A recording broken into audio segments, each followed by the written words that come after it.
अब machine learning को पढ़ते हुए या उस पर काम करते हुए आपने पैटर्न का वर्ड बहुत ज़्यादा सुना होगा या पढ़ा होगा। अब मैं इसको ब्रेक डाउन करता हूँ कि ये क्या होती है और ये कहाँ कहाँ पर यूज़ होता है, ये क्या चीज़ होती है। सबसे पहले पैटर्न को आपने एक स्ट्रक्चर की तरह समझना है। स्ट्रक्चर एक स्ट्रक्चर होता है, जो भी आपका रिपीटिंग फीचर होता है एमएल के अंदर। आप मॉडल की ट्रेनिंग करवा रहे हैं, कंप्यूटर की ट्रेनिंग करवा रहे हैं, उसमें जो भी रिपीटिंग फीचर होगा वो उसका एक स्ट्रक्चर बनाएगा और उस स्ट्रक्चर को हम कहेंगे पैटर्न। अब ये कहाँ कहाँ पे काम होता है, ये क्यों होता है? ताकि मॉडल को हेल्प किया जाए फ्यूचर के प्रेडिक्शन के लिए। हम इसको बार बार एक चीज़ दिखाते हैं, उस पर ट्रेन करवाते हैं। जब वो ट्रेनिंग करता रहता है तो और ज़्यादा एक्यूरेसी उसके अंदर आती रहती है। तो इसलिए ये पैटर्न जो है, पैटर्न का वर्ड यूज़ हुआ है स्ट्रक्चर बनाने के लिए। अब ये कहाँ कहाँ पर यूज़ होता है मैं दिखाता हूँ आपको। सबसे पहले आता है हमारा नेटफ्लिक्स का रिकमेंडेशन सिस्टम। ये देखें, नेटफ्लिक्स में जो रिकमेंडेशन सिस्टम है, जो मैंने लास्ट वीडियो में बताया था आपको कि आपने मनी हाइस्ट सीजन देखा। अब जो पीछे मशीन लर्निंग है नेटफ्लिक्स से, वो आपको दूसरा सीजन भी उसी वे में दिखाएगा, उसी तरीके का दिखाएगा।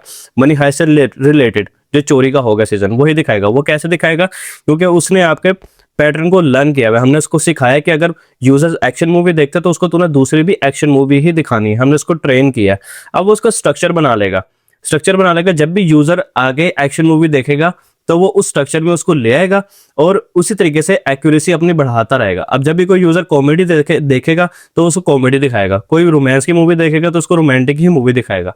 इस तरीके से ये पैटर्न बनाता है ताकि आगे जो उसने फ्यूचर प्रेडिक्शन करनी है वो और ज़्यादा एक्यूरेसी के साथ करे। ऐसा ना हो कि आपने एक्शन देखी तो वो कॉमेडी दिखाए। वो उसका पूरा स्ट्रक्चर बना लेता है ताकि जिसमें आपका टाइम, जिसमें मशीन लर्निंग का सिस्टम ट्रेनिंग करने का टाइम भी कम यूज़ होता है और ज़्यादा अच्छे तरीके से प्रेडिक्शन कर पाता है वो। अब दूसरी एग्जाम्पल है कैट और डॉग की। हम इसको बहुत सारी इमेजेस कैट की और डॉग के दे देते हैं और साथ लेबल कर देते हैं, और कभी कभी तो ये अनलेबल डाटा भी ट्रेन करता है। ठीक है, हमने कैट और डॉग की इसको तस्वीरें दे दी। अब ये खुद से ट्रेनिंग करेगा, और कभी कभी हम भी इसको ट्रेन करवाते हैं।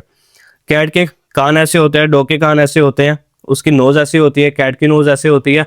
अब जब हम इसको और ज्यादा तस्वीरें, इमेजेस वगैरह इसके अंदर प्रोसेस करवाएंगे, ट्रेनिंग करवाएंगे, तो ये स्ट्रक्चर बना लेगा कि कैट की नोज ऐसे होती है, कैट के कान ऐसे होते हैं, डॉग के कान, डॉग की नोज ऐसे होती है। वो उन दोनों को अलग-अलग कर लेगा और उसका स्ट्रक्चर बना देगा ताकि आगे ट्रेनिंग के वक्त उसका टाइम भी कम लगे और उसके अलावा और ज़्यादा एक्यूरेसी के साथ करे। ये ना हो कि कैट और डॉग अगर नोज मिक्स हो रही है तो उसको मिक्स कर दे, आप कैट की जगह डॉग डाल दे, डॉग की जगह कैट डाल दे। ठीक हो गया? तो ये होता है इस पे कैट और डॉग में स्ट्रक्चर हो गया, पैटर्न बन गया। आई होप आपको समझ में आया होगा। अगर आपको फिर भी फर्दर कोई क्वेश्चन है, कोई कंफ्यूजन है तो कमेंट में पूछे, मैं उसका जवाब लास्ट में दूंगा।